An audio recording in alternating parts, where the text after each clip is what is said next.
शुक्रिया मेरी जिंदगी में आने के लिए। यह कहानी है आरोही और एक गुड़िया की, जो एक छोटी लड़की के ऊपर लिखी हुई है। एक दिन की बात है, आरोही सुबह पार्क में टहलते हुए जा रही थी। तभी उसे एक रोती हुई बच्ची मिली। आरोही ने उससे रोने का कारण पूछा तो लड़की ने बताया कि वह जिस गुड़िया से खेल रही थी वह इसी पार्क में कहीं खो गई है। आरोही ने उस बच्ची को उसकी गुड़िया ढूंढ लाने का आश्वासन दिया, जिससे वह बच्ची चुप हो गई। आरोही ने गुड़िया ढूंढने के लिए समय मांगी और फिर दूसरे दिन गुड़िया लाने का वादा करके वहां से चली गई। पर गुड़िया ना तो आरोही को मिली और ना ही उस बच्ची को। आरोही ने गुड़िया की तरफ से एक काल्पनिक पत्र उस बच्ची को लिखी और जब वह बच्ची पार्क में गुड़िया पाने की आशा में आई तो आरोही ने वह पत्र उस बच्ची को पढ़कर सुनाया।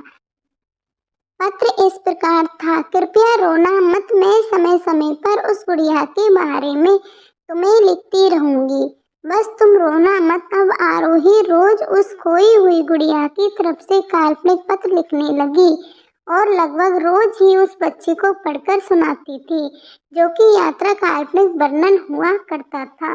आरोही ने इस काल्पनिक लेकिन रोचक वर्णन ने उस बच्ची को रोने नहीं दिया। वह खुशी खुशी अपनी गुड़िया की गुमकड़ी के किस्से सुनाने लगी। अब वह खुश रहने लगी।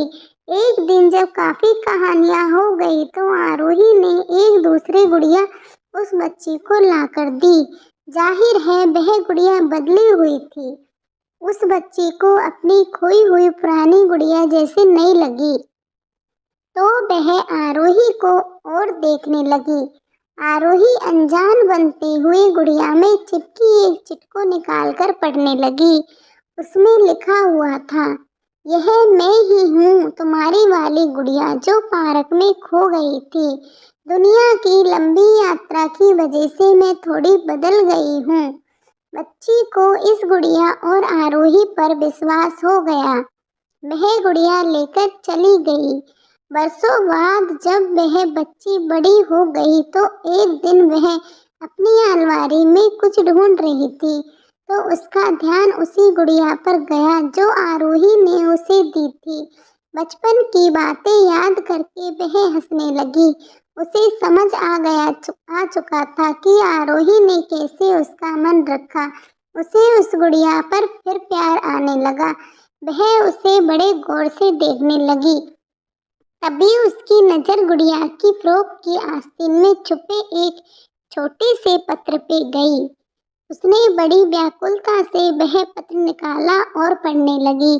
पत्र में संक्षेप में यह लिखा हुआ था, हर वह चीज जिससे तुम प्यार करती हो कभी न कभी तुमसे खो जाएगी और जो तुम्हारे पास होगी वही तुम्हारे लिए सच्चे रूप में बनी होंगी।